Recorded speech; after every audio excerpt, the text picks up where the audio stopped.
More news today pertaining to Clinton's server. A Romanian hacker who's credited with uncovering Clinton's private email address pled guilty this morning to federal computer hacking crimes. Marcel Lazar, who used the online name Guccifer, was charged with unauthorized access to protect computers and identity theft of 100 Americans, including members of the Bush family and General Colin Powell. Joining us now from Washington, CBS News Justice reporter Paula Reed. Paula, the charges against Guccifer don't stem directly from the investigation into Clinton's private email server, but he claims to have breached her server while he was Secretary of State. What can you tell us about those claims?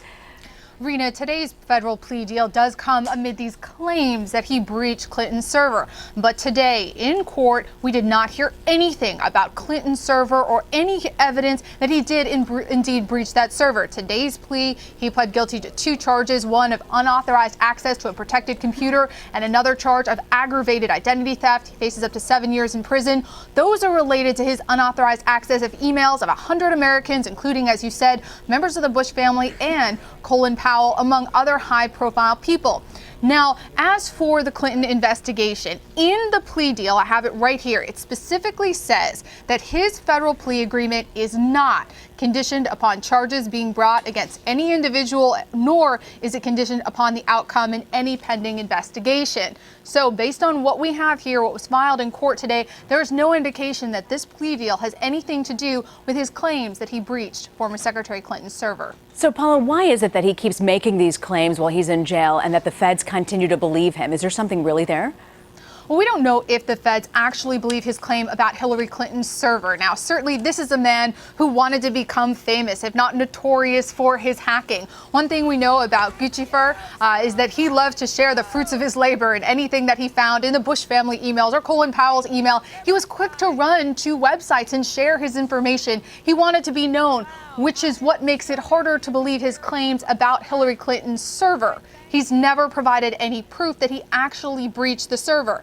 One source said to me that, this is a guy whose primary power came from being a hacker. That's how he got a lot of his attention. That's how he got his power. Now that he's behind bars, he doesn't have his computer, but he does enjoy media attention. He's given a lot of interviews, and few things get as much attention as claims about Hillary Clinton's server.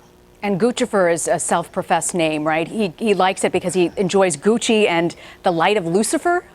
Yes, as in interviews, he has said that the name derives from the style, quote unquote, of Gucci and also the light, quote unquote, of Lucifer. So it is one of the names that he went by. He had several different pseudonyms that he used when he was hacking. Eventually, the government put it together and realized that they were all the same person. Okay, and he wasn't wearing Gucci, we should say, at the jailhouse. The courtroom today was a green Alexandria inmate suit that you sent out via email to the rest of us folks. Just want to clarify that in case anyone's wondering. But what was really troubling about Guccifer to me, you said that he has no formal computer training. He was able to hack these systems with only a high school education.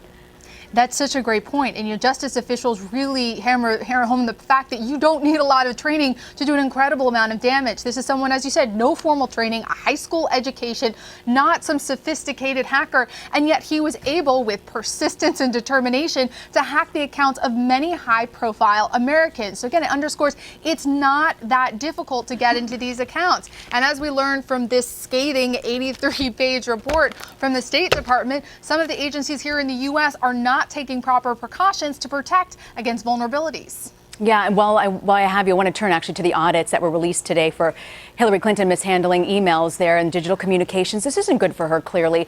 But what implications could this have for the current investigation into her private server?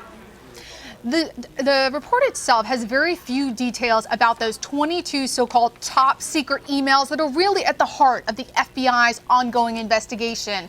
Former Secretary Clinton's use of a private server has given rise to so many investigations.